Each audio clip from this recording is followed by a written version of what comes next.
Let's go over Solo, a Star Wars story when it comes to George Lucas, the creator of Star Wars. This is Mike Zero here. If you guys are new to the channel, do make sure to subscribe to see future Star Wars content. Now, as you all know, the Han Solo movie debuted just last Thursday, May 24th, on its pre-opening night. And since then, we have been going over all the different box office results, but today, in this video, I do want to go over one thing that George Lucas actually got involved with in the Han Solo movie. Now, for those of you that didn't know this, George Lucas actually directed a small moment in Solo, a Star Wars story that directly parallels a moment in Star Wars The Empire Strikes Back. Now, in case you guys have no idea what I'm talking about, well, George Lucas actually had a major hand in the scene. By the way, spoilers, we will be going into minor spoilers here, so just be aware of that. There's a scene in Solo, a Star Wars story in which both Han and Quira have a moment inside of the Millennium Falcon, inside of that closet where you do in fact see a lot of Lando Calrissian's capes. In fact, Kira's trying on some clothes there. They kiss, and then they're interrupted by Becket and telling Han Solo that he has a lot of work to do.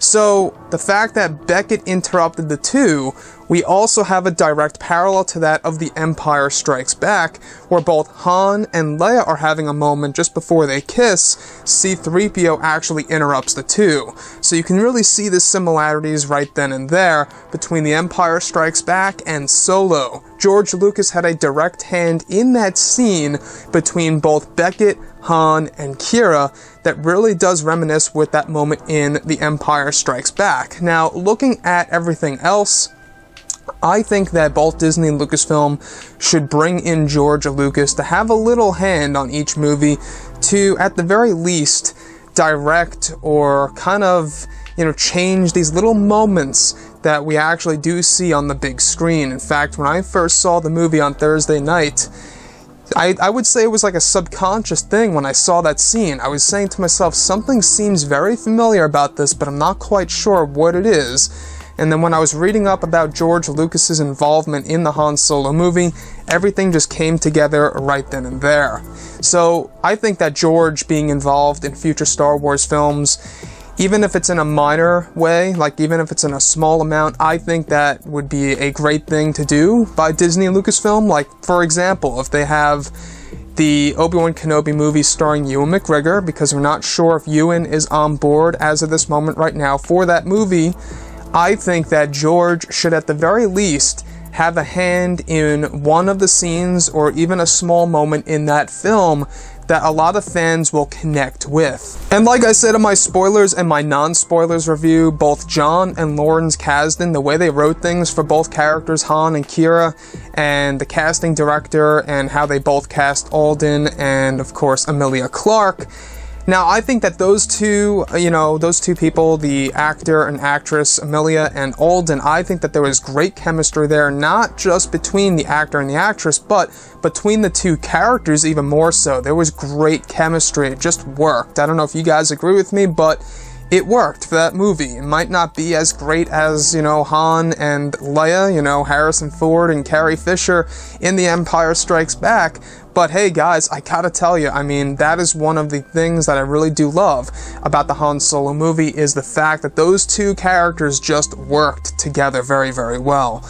Now, looking at everything else between both Han and Quira, what's to come in the future? We do know that there's going to be some Solo, a Star Wars story sequels, unless Disney actually scraps those ideas, because from all the different box office results that we have been hearing, Disney actually ultimately scrapped the idea of releasing 2 Star Wars movies a year. Now, that really does shorten the schedule a whole lot more. It's actually going to make things take a whole lot more time of seeing different Star Wars movies. Unless they change their mind on that matter, it's going to take quite a while to get all these different Solo sequels. Now, I don't know about you guys, but are you excited for Solo sequels? Because I think that the one thing that would really make people excited to see future Solo spin-offs is because you would not only get Jabba the Hutt, you would get Boba Fett, you could very well even get, Greedo in the mix. There's so much potential as to the different characters that they can actually take from A New Hope, you know, the original trilogy, and implement that once again into the Disney Star Wars era movies.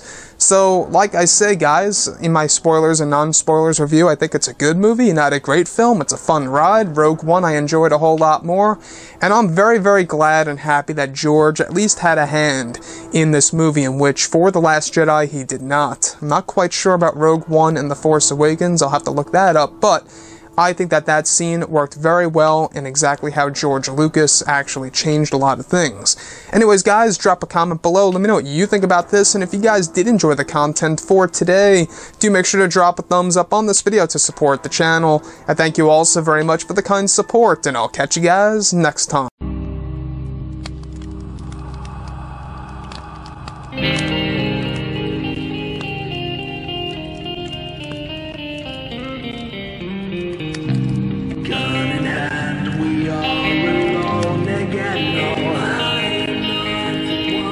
From night to morning.